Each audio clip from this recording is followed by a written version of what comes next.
Hello and welcome to another episode of the Odd Lots podcast. I'm Joe Weisenthal. And I'm Tracy Alloway. Tracy, the economics of care work, one of these topics that I think we're both interested in, but like news developments keep derailing our pursuit of this area, right?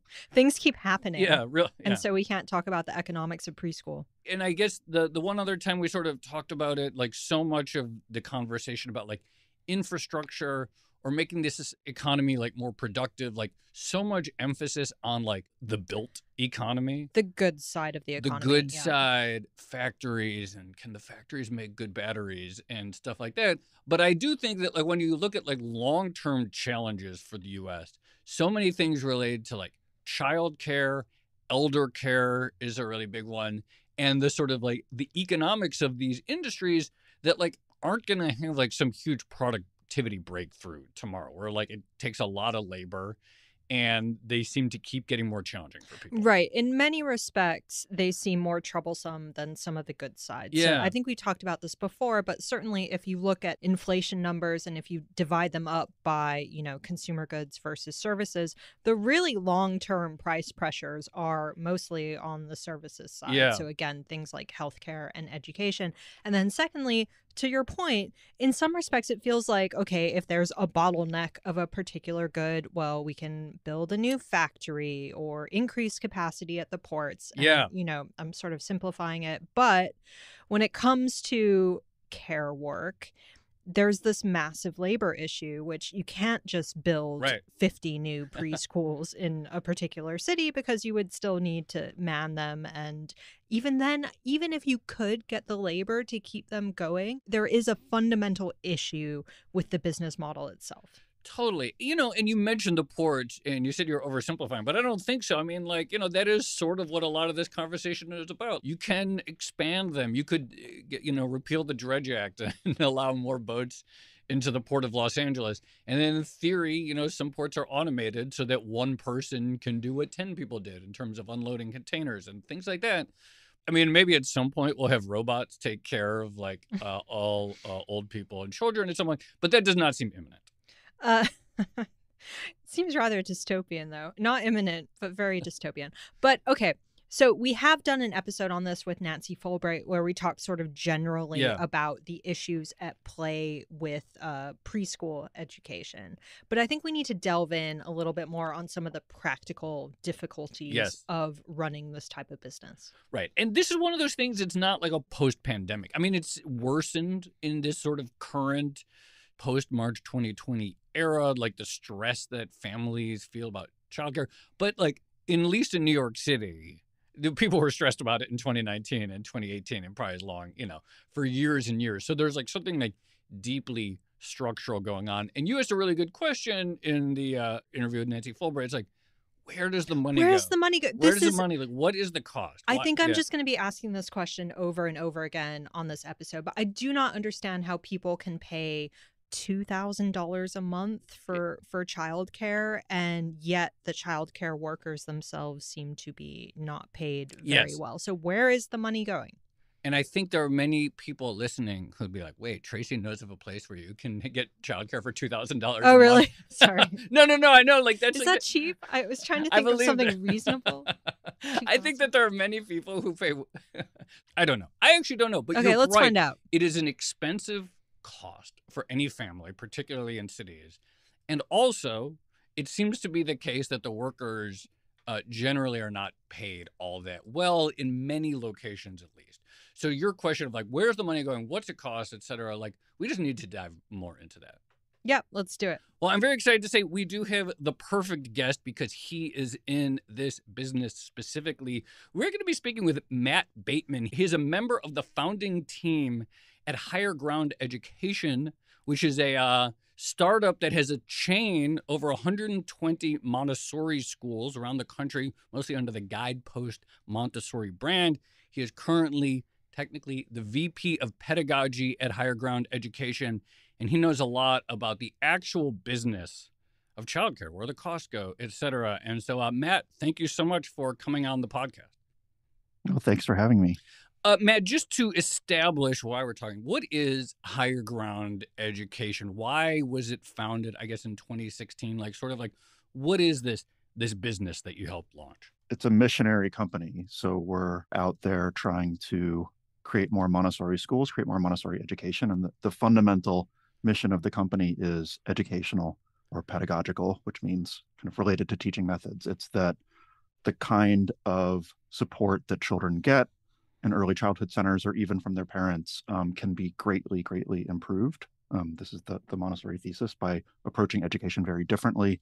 And so that's the premise. And there are a lot of Montessori schools. There are thousands of Montessori schools in the US, tens of thousands across the world.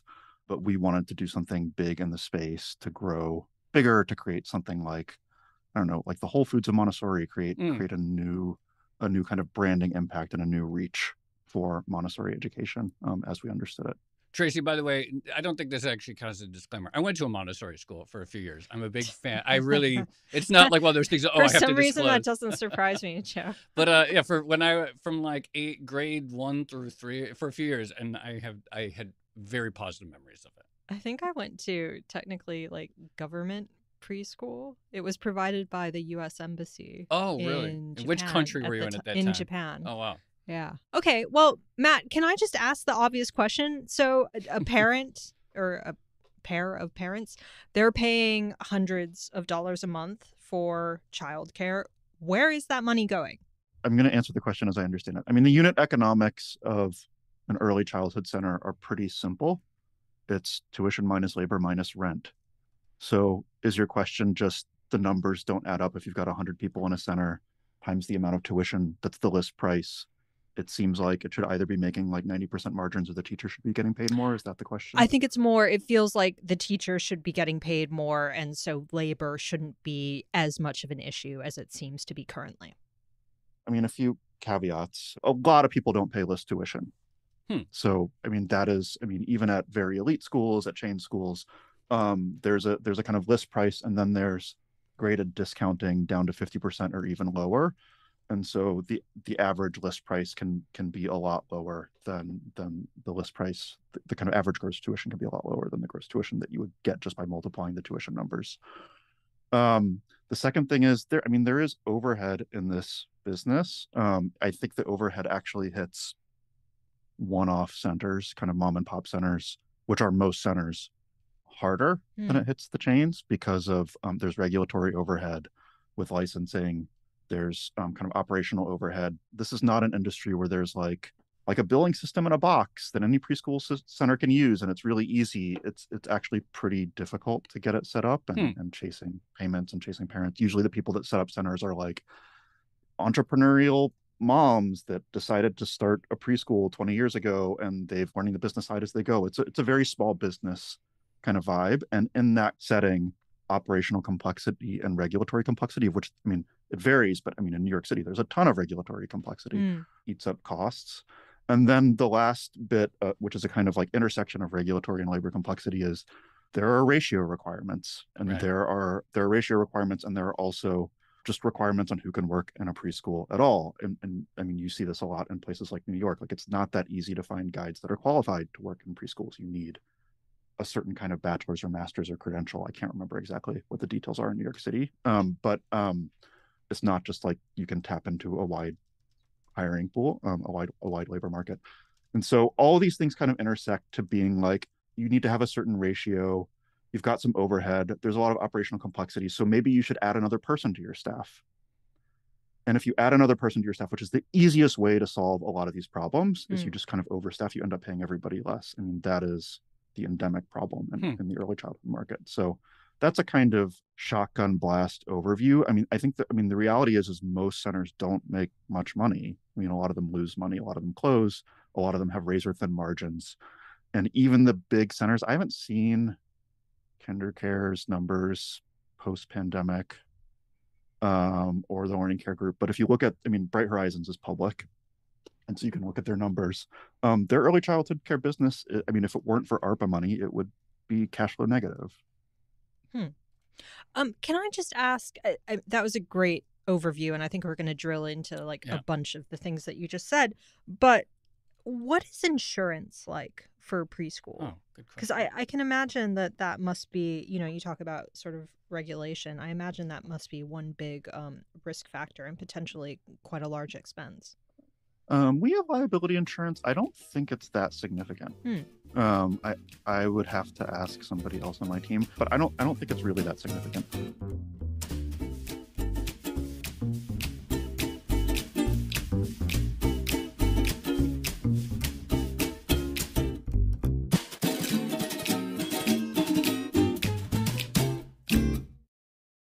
Go on, and talk about like scaling, etc. And so you say that there's this endemic problem of overhiring, etc., and that this creates. Talk to us like about this phenomenon of like the choices that a school makes, how it sort of like solves the hiring problem and then pushes wages down for everyone. I mean, that's one aspect of it, and I wouldn't say it's like Yeah. the main or the primary problem, but it's like one of the ways that the problem manifests. So let's say you've got a small center with 5 classrooms. Sure. And you need to have 2 teachers in each classroom. Let's just make it simple. Sure. Some of the classrooms are toddlers, some of the classrooms are preschool, but you need to give those teachers breaks, or you're in a labor crunch and you're losing teachers more frequently, or teachers aren't showing up, like a teacher calls in sick, and that's happening more and more often. This is the kind of post-pandemic reality, is call-outs are, just like every industry, call-outs are getting more common. Well, you need something that we call in this industry a floater, or a kind of standing substitute teacher, to be able to kind of go and fill in. And then, unless you're thinking very creatively about that role, the kind of standard way to think about that role is you just have another person who's available. It starts to get expensive pretty quickly, because you're looking at, okay, like we had 10 people on staff who were teaching, and now we have 12 people on staff because we have 2 floaters, and then we have 2 admins, and it's 14 people on staff. And 2 admins is very small, actually, for a school of this size. Most schools would have 3 or 4 admins. And then you have to think about turnover and the teachers that you're training. And so it's a labor intensive industry. Everybody knows that, but it's just like, it's even more labor intensive, I think, than people realize it is, at least on the standard models of it. I want to go back to something you said, that a lot of sort of the chain companies that own childcare centers would be cash flow negative without what money? Did you say ARPA money? And what is that money? I mean, that's Bright Horizons in particular. Yeah, the ARPA money it's some sort of COVID grant system. Oh, I see. I can't remember what it stands for, but it's I mean, Bright Horizons does make money. They make money with backup care and in other ways. But if you just kind of look at the unit economics of their centers, of their preschool centers, it's not great. It's just a kind of low margin business. I mean, this is something that we struggle with as well. And in good cases, we can push the margins up. But when you're starting a school, when you've got a new center, when you're looking at like, somewhere between 1 and 3 years of cash flow burn, no matter what, as you're kind of ramping up. I think that sometimes people have this impression, because private equity is so interested. This was going to be my next question. Like, if the margins are so thin, why is private equity so interested in this business, apparently? I think that they're interested in it because it's kind of sticky and has regulatory moats. And I mean, what private equity does in this industry is it's a roll-up strategy, basically. They come in and they buy centers from small businesses that are looking to sell, like schools that started in the 60s, 70s, 80s, or small businesses that are now owned by other holding companies, by other private equity companies, and they combine them, and they try to get as many operational and administrative efficiencies as they can, and they close the ones that aren't profitable, and they try to get to 15% margins or whatever, and then they either repackage it and sell, or they go public, depending on the model. I mean, there's been a lot of passing back and forth of clusters of schools and private equity. How do scaling efficiencies work in preschools? Because on the face of it, it wouldn't appear to me that like running 10 schools versus running 1 school would be vastly more efficient. It's not vastly more efficient, but if you're dealing with baseline thin margins, eliminating an admin person at a school because you can centralize that function, or coming up with a standardized operational or onboarding system, or a system for vetting hires. Hiring is a pain in education. And this is some of this is preschool and early childhood, but some of this is just like private schools or just the schooling system in general. Some of these issues just kind of get inherited from the general complexity of education. But yeah, I mean, if you kind of can go down from 4 admins to 2, or you can have a scheduling system that lets you eliminate 1 floater or something like that. That's where the private equity kinds of efficiencies come in. How we think about it is a little bit different. I mean, the big question is, are there innovations that can help? Are there? Our thesis is there are, and that these kinds of standard models that take these like half academic, half progressive play-based preschools and just try to scale them out. Like the thing that's actually needed is programmatic innovation, including innovation on the staffing side in terms of how teachers are hired and trained and how the funnel works. And can you do something like, Montessori ran incredible schools in Rome where there were 150 students and 5 lead teachers and 5 assistant teachers for 3 to 6 years old. That's like much better ratios, and those programs were amazing. They were kind of world-changingly good. You're talking about the actual So Maria Montessori Yeah. when you say that. Okay. Yeah, I'm talking about Montessori in 1913 or whatever. Wow. And I mean, this is what she's famous for. She's famous for taking children who were living in slums, the likes of which the U.S. has never ever seen, the kind of poorest of the poor, the least privileged possible.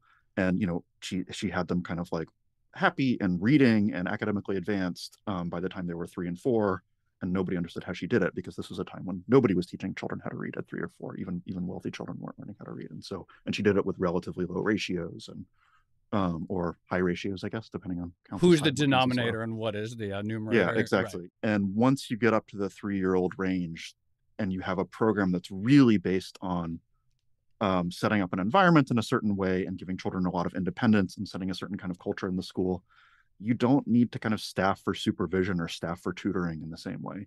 That's part of our hypothesis, is that, yeah, like in infant care and toddler care, like you're always going to need, it's always going to be labor intensive in the sense of being a lot of teachers per student, or a low amount of students per teacher. But that gets, I think people think of like, in elementary school, you can have like a higher ratio and it can still be good. And I think that's also true in preschool. And there are other things like that. So actually, that leads me to something else that I wanted to ask, which is, how much do the sort of economic aspects of running a preschool change along with the education style? They do change a bit. So I think that they're fairly different for us once you get to 3 years old because of how we do preschool classrooms, because we have a 1 to 12 ratio there. They're also different for us in that we consider the job of an early childhood educator to be a certain kind of expertise that we train on and pay for. And so the economics of paying teachers is just a little bit different for us, paying and hiring teachers and supporting teachers. But in general, I don't think that it changes that much across most centers. Even the changes that I think are there for us, which are real and meaningful, they're not like order of magnitude changes. They're small differences that do make a difference. Can you talk about, you talked about, every industry, especially these days, has had problem with labor retention. Probably It's worse for education and service sector, childcare stuff. I know that the daycare center that my kids both went to, we get an email like every few weeks or maybe every few months about this teacher is leaving and then someone else. And so I'm pretty like aware of that. Can you talk about like your strategy? It sort of sounds like you're saying it, but are there things that companies can do or operators can do that with sort of like training and investment in the teachers to reduce churn?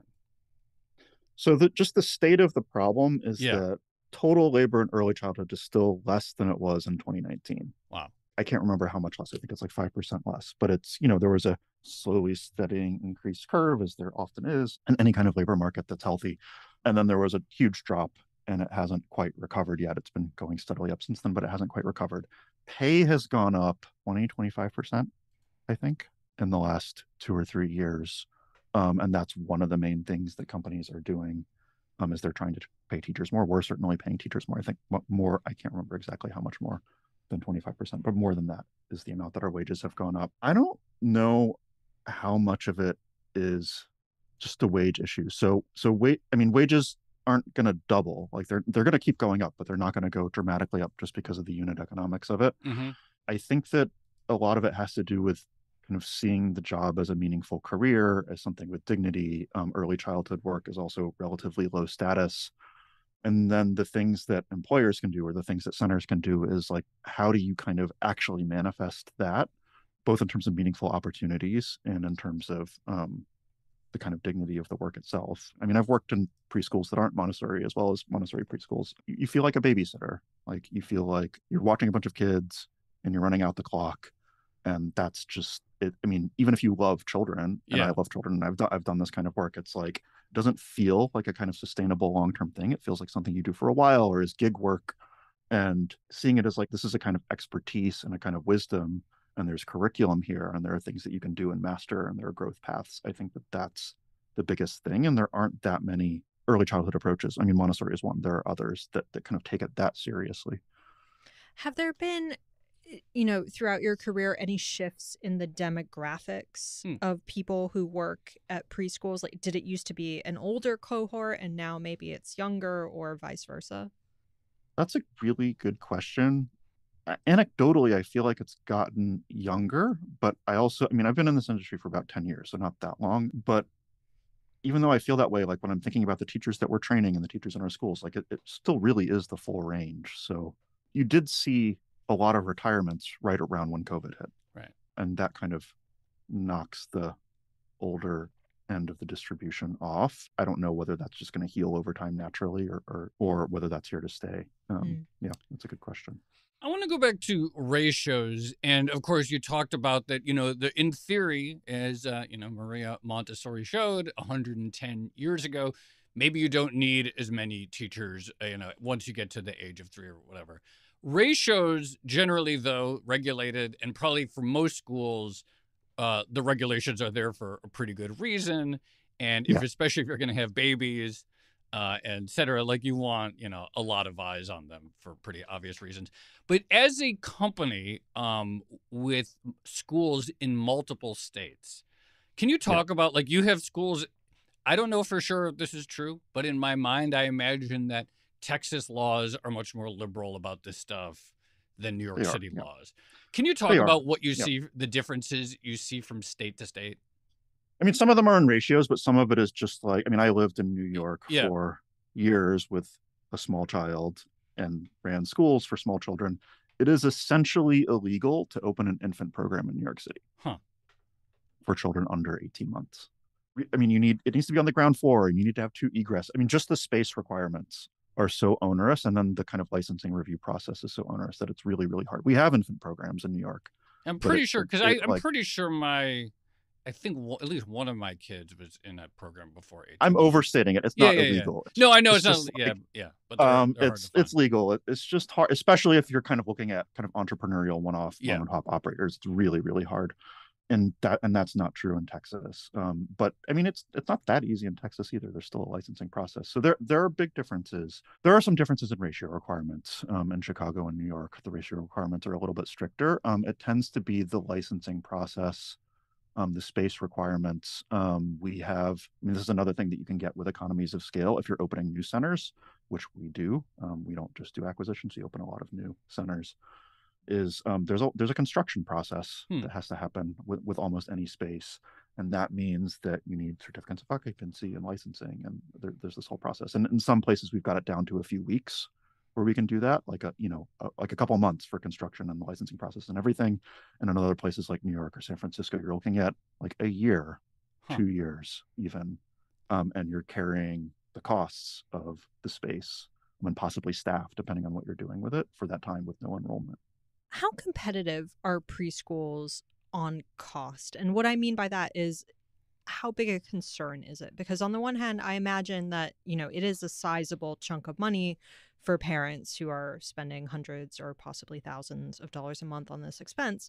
But at the same time, I also imagine that if you're a parent of a young child, you might be nervous about taking the cheapest option, right? And you might have a tendency or a willingness to take something that's more expensive. So do you find that you're competing on cost quite a lot, or is there like a little bit of insulation there? We compete on cost for sure. I think at the ultra elite level, like West Side Montessori or the kind of storied New York preschools where people are like, this is they think of it as like part of a path to Harvard or whatever, and they're charging $50,000 a year. There is some price insulation there, but even there, it's not totally inelastic. we raise prices and then we find that it's too much and we have to backtrack. Like we face price competition. Oh, so if for you sure. raise prices too much, you do see attrition of kids? Oh yeah. Huh. Yeah, definitely. I find it interesting that you find that surprising, were you kind of under the impression that was... Well, I that thought there's it was, you used the word sticky before, and I kind of assumed like once kids were in a school that the parents liked more or less, barring some massive financial disaster, like if they lose their job or something like that, that they would be very motivated to stay in that school. Let's say that you're doing infant through preschool, and a typical case. So we do for ages 0 through 6, but say you're doing like 2 to 5, which is a more typical case. So a child is there for 3 or 4 years. You're losing a quarter of your class a year. So if you raise prices, I mean, let's just say that none of your existing families disenroll, which isn't going to be the case necessarily. But if you raise prices and like the 25% of your new families are new families, and you have to compete for those families on the kind of new rates, we actually do this thing where we signal what our rate increases are going to be when you sign up. So there's no surprise rate increases. Like, we do have rate increases, but we say like we have a rate sheet and you sign up for it and you know transparently what they're going to be. So you lock in those rates. If you lose half of those families, like your business is sunk. Like that's part of what it means to be in a business where like you make money on the last 4 families that enroll. I hadn't thought about that dynamic, that just by definition, any like school basically is going to lose a lot of customers every single year automatically, just because people graduate or matriculate. I don't know. Do you graduate? Yeah, and if your kind of mental model is K-12, you might think, oh, you're like losing 10% or 8% or whatever, but like really you're losing like a fifth, a quarter, a third of your students every year. And that's if you've got a really healthy pipeline coming through. Like that's kind of what you're shooting for. That's a success case, is that you're graduating students. So I know like every American considers themselves to have been raised middle class. But I definitely include myself in that category. And the years that I went to Montessori school, I was living in Joliet, Illinois. I had a lot of friends there whose families were unambiguously middle class. These days, when I think about like Montessori schools, I do not think that I think like, you have to be rich to go to a Montessori school, or some sort of like anything that sort of has the vibe of like progressive education. I just assume is sort of this luxury consumption good. And B, like, why is that the case? And has it gotten worse? Because, I don't know, the people that I went to school with strike me as, I don't know if in the year 2023 they could have sent their kids to a Montessori school. So cost of childcare has gone up. Yeah. Cost of education in general has gone up faster than in other areas. Right. I can't remember what all the different buckets are. You guys would know better than I would. But whenever I look at the inflation curves, and it's like education, healthcare, and then like, food is flat, and then something like electronics is like, deflation. Negative. So yeah, I mean, it's gotten more expensive. I think in general it keeps pace with or slightly outpaces wage growth. So given that most of the costs in education is labor, I mean, I think that's part of what you're looking at there. I don't know if I have the full story as to I think it has gotten a little bit worse. I don't think it's as bad as it seems, for a lot of different reasons. So there's more public funding now than there's ever been at the early childhood age. B, it just varies so much by location. Like, I mean, if you're kind of pegging on New York City prices, I admit that like the economics of a Montessori school in New York City, where everyone is like crazy status obsessed and thinking that they need to get their kid in the right school so that they can one day go to Harvard and then one day go to a law firm, is probably different than it was in Joliet, Illinois in the early 1980s. Yeah, I mean, New York is very bimodal. In New York, it's like Head Start programs or like, $2,500 a month would be cheap, for the kind of other end of the of the range. But in like Dallas, like you can get good daycare for $1,200 a month, $1,000 a month, and maybe some of that would be a little bit subsidized, and then you're looking at $800 a month, and then all of a sudden it starts to look a lot cheaper than like a nanny, and like totally worth it to like get a job, even a kind of middling pay job, and send your kids to school if that's what it enables you to do. So I think that the range is probably bigger than you're thinking, but has it gotten worse? I think it's probably gotten a little bit worse. Yeah. Wait, so setting New York aside, which is a crazy crazy for a bunch of different markets. This was a wider point brought up by our previous guest on this topic, Nancy Fulbright, who argued that one of the reasons why childcare costs are going up is like, yes, okay, labor costs have been going up, but there's also this selection bias at play, which is if you cannot afford childcare, you opt out of the market entirely. Maybe you find a family member who can look after your kid, or maybe, you know, you don't work anymore and just leave the labor market altogether. And so there's selection bias at play in that the people who can afford preschool are the ones paying for preschool, and there's a whole segment of society who are just not included in that data. Is that a valid criticism from your perspective? If I understand the point correctly, that there's a kind of step function where it's like there's a threshold below which you're not considering paying for childcare. Yeah.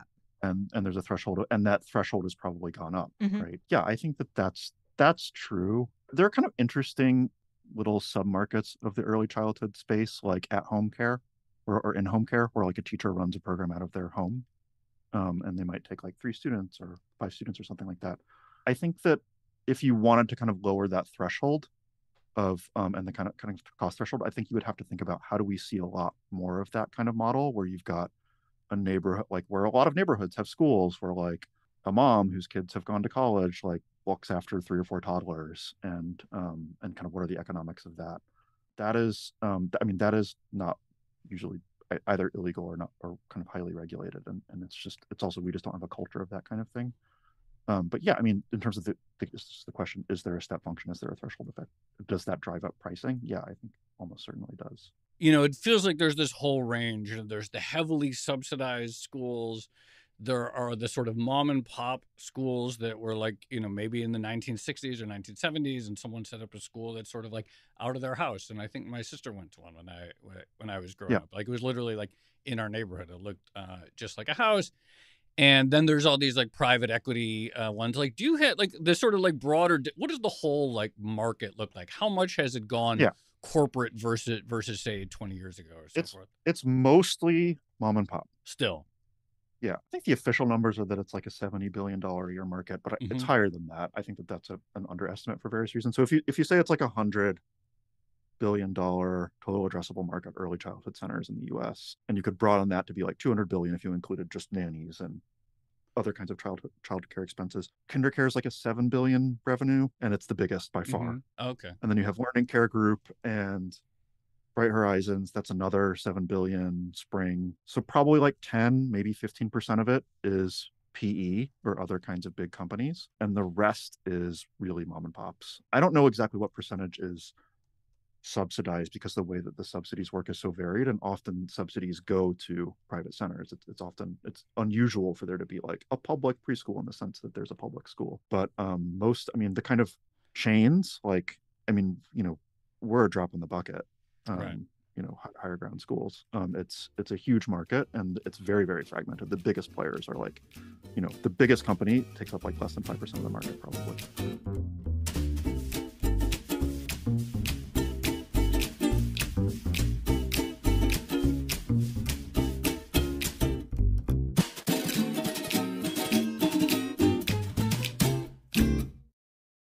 You said something earlier that many daycare jobs or childcare jobs, as a society, we don't they're not seen as high status jobs, high dignity jobs, and perhaps in some cases the person in the position feels like, as you say, like they're sort of a babysitter waiting out the clock and waiting for the parents to like pick them up, and then the day's over.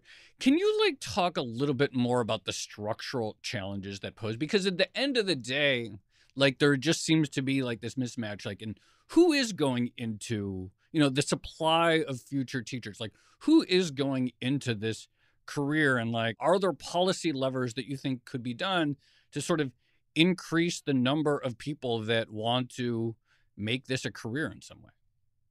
So the people that go into the early childhood education are people that love children, by and large. I mean, not always. You occasionally find somebody working in early childhood education who actually hates children, and that's tragic and awful. That seems like a bad combo. But, just gonna throw it's a that bad out combo. there. Yeah. I mean, one side, this is a little bit of an aside, but one side of this being a very labor intensive industry and a very human industry where, I mean, I agree that it would be, I don't think robots watching our children are in the cards anytime ever. One half of that is it's a management intensive industry, kind of like the culture of a school and the kind of happiness of your staff. And it matters a lot, and kind of interfacing with all these, you've got 10, 20 personalities in a small center, all literally stepping on each other's toes. Like keeping that a really positive place, which is really important for the children, is really hard. That's an aside. You can divide it into 3 issues that are all interrelated. One is the money problem. Like, what about people that want to make more money? I think that there are possibly solutions to that where you tie early childhood education into other career paths. The other is the kind of status problem. That's in some ways the hardest problem. Just like, how do you get people to see working with small children as like important? I mean, this is the problem that mothers, and I mean, this is tied into with all sorts of other social issues, gender issues, and so on. And then the third problem is, and this is kind of why Higher Ground exists, and we haven't talked about it much, but it's, how do you actually make early childhood education good? Like, how do you make it so that... I laughed there, not because like it's funny, but it is funny in the sense that, is the education good? Often it feels like is the secondary or tertiary question, even though we are talking about schools here. And I think, most education isn't good, is my view. Certainly most early childhood education isn't good. It's very far from great, even if it's like passable, it's not great. And what everybody wants, people want money and people want status, but what everybody wants most out of their job is they want to do good work. And the thing that's going to change early childhood education is changing how we approach it at the level of the classroom and the programming. And this is why I'm such an evangelist about Montessori and developmentally informed education, and kind of like thinking about alternative education and differences to the system. Is education needs to change, and that will change the teaching profession.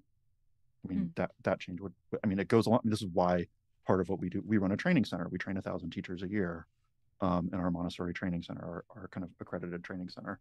And that is essential, like that you can kind of take somebody in and say, there's a totally different way of thinking about it. We're going to kind of deprogram you from your traditional thinking about education and open your eyes to a new way of thinking about children, about learning, about curriculum, about development, about growth. Certain people love that. It's a calling for a certain kind of person. So just on that note, Joe and I started this conversation talking about how, to some extent, expanding capacity in durable goods is simpler than expanding capacity in something like daycare or preschool education. And you talked a little bit about what it would take to get more people entering this profession, but are there other ways that you could expand capacity? Would it be, for instance, maybe tweaking the type of education, making it more, for lack of a better word, efficient? That sounds terrible. Efficient education, or government support of some form or another, funding. What would it take to actually expand this sector significantly?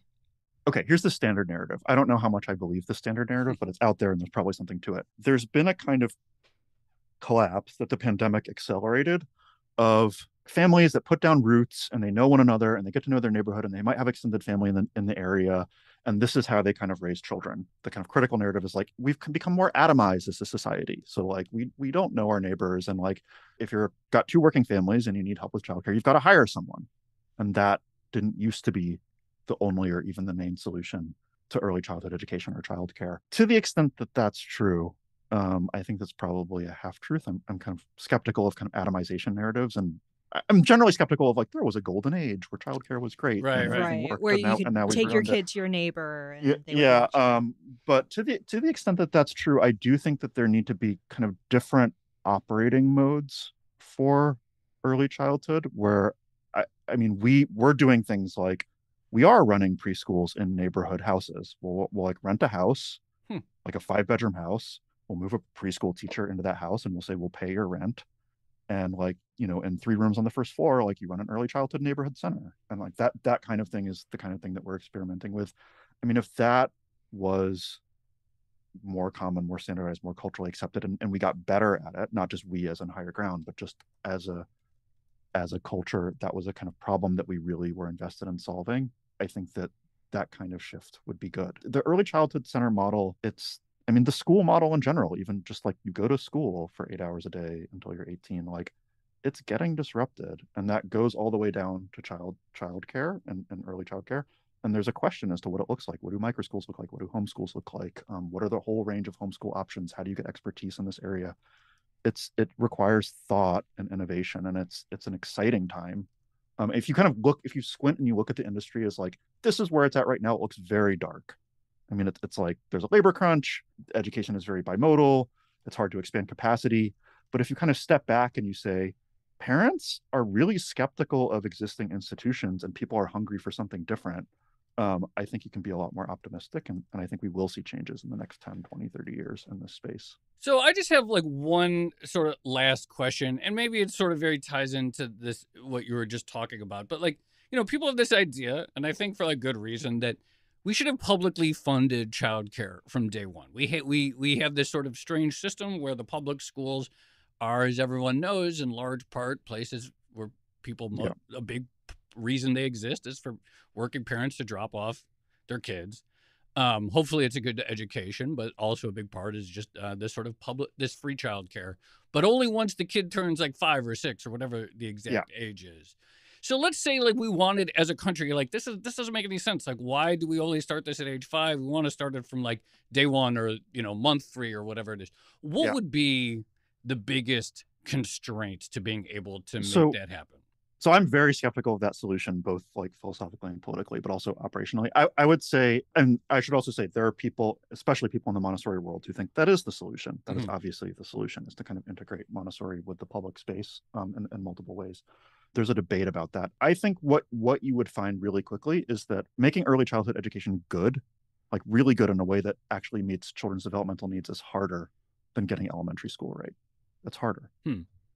It sounds crazy to say. You're just like, wait, aren't you just watching the kids? Elementary school kids are actually, as critical as I am of most school structures and traditional school structures, 6-year-olds are kind of ready for school. They're eager to learn. They're curious. They're thinking conceptually. They don't need they don't need to think about learning in terms of like a job or some vocation. This is just what that age is. The kind of 6 to 12 age especially is the school age, and it always has been in history. Always. There's a reason why, if you go back 2,600 years, school starts at 6 or 7. And then there's this question as to what to do when children get to like middle school or high school age historically. But this kind of like 6 to 12 age is when schooling happens. And there are developmental reasons for that. If you want to push it down to 3, much less 2 or 1, and you want to think about making that a healthy environment where children are getting what they developmentally need, I think you have to do something like Montessori, if not exactly Montessori. And most preschools are really far from being that good. They're really, really far from being that good. And so I think what you would see is that the public preschools, it would be a developmental disaster. That's my thesis. Well, Matt Bateman, really appreciate your perspective. Obviously, sort of like extraordinary, complicated question just in terms of some of the dimensions that you brought up there, but even some of the sort of simpler regulatory questions about like, well, ratios and multiple points of egress in one state or another. Really appreciate you coming on the podcast and talking about the business. Thanks for having me.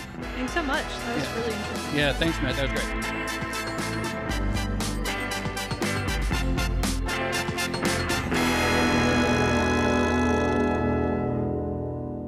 Tracy, I thought that was really interesting. I mean, I think like simple, like, the economics as he described it are like, yeah, you pay, and then it's like wages and rent, etc. But then like when you think about like management costs and floaters, and I've certainly seen this, and substitutes and churn, etc., you could see how it's just like an incredibly like inefficient, complicated business. Yes, which is why I'm still kind of surprised that there seems to be so much private equity interest and like a belief in scaling it up. Although I do take the point about like, sure, you can have a sort of centralized administrator and things like that. I did think it was really interesting, his point about competing on costs and the idea that like, well, naturally, just by attrition, you're sort of losing students every year. That's something I hadn't considered before. Yeah, the fact that like, like as you said, K through 12, hardly any graduate in a year, but if it's like a 2 or 3 or 4 year program, like you're always losing students and always having to pull in new ones. Also, you guys are so down on robots watching kids, but I have distinct memories of my parents leaving me alone with like a Teddy Ruxpin doll in 1985 for hours to entertain me. So it's already happened. The robots are already here. It's funny. They're called iPads. Yes. Oh my God. Can I just say, as a parent, I love screens. I love iPads. I love Kindles. I love TV. I love Amazon Fire. I love all of these things. They make life so much easier. But actually, it is funny you say that because he's like, oh, there's never really a golden age. But maybe the golden age is when like people were just more chill about this stuff. Okay. No, seriously. People are so the parents are like so neurotic. No, about, it's like the child has to be learning something all like every minute of the day in preparation for, their future success. Whereas you could just sit them down with like, I don't know, a light bright or something. I'm giving away my my 1980s I'm sorry, childhood. But, it's crazy that like if you have a 2-year-old, you're like thinking about are they on the Harvard track. That's crazy. No, that's crazy. No, I agree completely. Shall we leave it there? Let's leave it there. This has been another episode of the Odd Lots podcast. I'm Tracy Alloway. You can follow me on Twitter at Tracy Alloway. And I'm Joe Weisenthal. You can follow me on Twitter at The Stalwart. You can follow our guest, Matt Bateman. He's at M. Bateman. Follow our producers, Carmen Rodriguez at Carmen Armin and Dashiell Bennett at Dashbot. And check out all of our podcasts under the handle at Podcasts. And for more Odd Lots content, go to Bloomberg.com/oddlots, where we have transcripts, newsletter, and a blog. And check out our Discord, discord.gg/oddlots. Listeners like yourself chatting 24/7 about all of these topics. And if you enjoy Odd Lots, please leave us a positive review on your favorite podcast platform. Thanks for listening.